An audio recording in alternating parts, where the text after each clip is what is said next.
আব্বাত করেছিলেন। নবীজি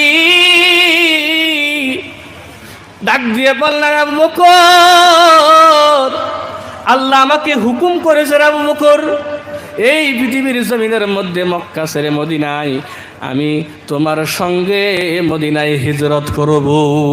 জোরে কন্যা সুবহানাল্লাহ। দীর্ঘ 2.5 বছর পর হযরতে আবু বকর সিদ্দিক রাদিয়াল্লাহু তাআলা আনহুর বাসায় গিয়ে নবীজি ডাক দিয়া বললেন, আবু বকর রে, তুমি আসো নাকি বাসায়? আবু বকর ডাক দিয়ে বললেন, লাব্বাইক ইয়া রাসূলুল্লাহ, নবী গো আমি বাসায় আছি গো নবী। সঙ্গে সঙ্গে নবীজি আবু বকরকে ডাক দিয়ে বললেন, আবু বকর রে শুনে নাও, বলো বলো তুমি কি জমিনের মধ্যে ঘুমাও না? রাত্রি এত গভীর হয়ে গেছে, তুমি কি জমিনের